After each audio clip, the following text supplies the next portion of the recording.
संकल्प बंद कर। संकल्प से, विचारों से, इन्हीं बातों को गुनगुनाने से तन मन की स्थिति बिगड़ जाती है। क्रोधम काम विवर्जनात्। दूसरा प्रश्न आया कि संकल्प बंद करने से काम पर विजय हो जाता है, लेकिन काम बंद करने से क्रोध पर विजय हो जाता है। संगात संजायते काम, कामात क्रोधो भी जायते। एक और गीता का क्रम है, और दूसरे क्रम में यह बात भी देखिए, काम जब समाप्त हो जाए तो क्रोध मिट जाएगा। कोई कामना ही नहीं तो क्रोध कैसे करो? क्रोध आता है हमारी इच्छाओं के कारण।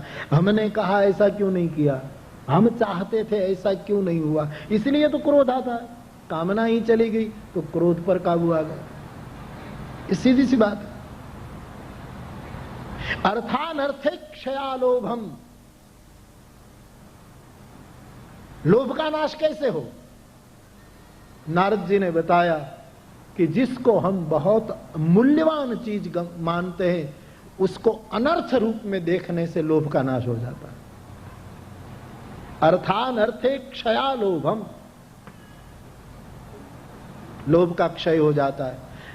कोई भी वस्तु को हम बहुत मूल्यवान समझते हैं कि पैसा बहुत बड़ी वस्तु है, पदार्थ बहुत बड़ी, इसमें सत्संग करते करते जब अनर्थ दिखाई दे कि इसमें कुछ नहीं, उसी समय लोभ समाप्त हो जाता है, लोभ पर विजय हो जाता है। ये भी बिल्कुल मनोविज्ञान के ढंग से ठीक लगता है। तत्व ज्ञान की प्राप्ति करने से भय का नाश हो जाता है, भय से मुक्ति हो जाती है। नारद जी ने कहा तुम योग कर रहे हो, कोई साधना कर रहे हो, उसमें जो विघ्न आते हैं उस पर विजय मिलता है मौन रखने से। ऐसा भागवत में पाठ है। योग साधना में बार बार विघ्न होता हो तो साधक मौन रहे, इससे उसका निराकरण हो जाता है। निद्रा में विघ्न होता है तो शुभ चिंतन करें, शास्त्र को याद करें, निद्रा में बाधा नहीं पड़ती। ये सब विजय की ऐसी कथाएं लिखी है।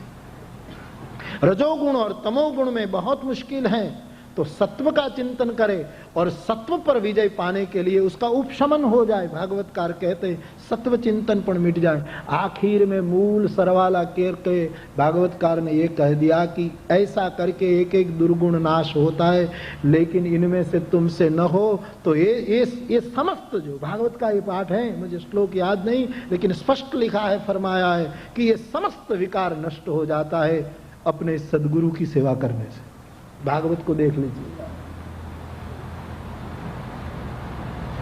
और सदगुरु है भगवान श्री कृष्ण, सदगुरु है भगवान राम, सदगुरु है भगवान शंकर, सदगुरु है भगवान हनुमान जी, अथवा तो जो आचार्य महापुरुष हैं वो सब सदगुरु हैं।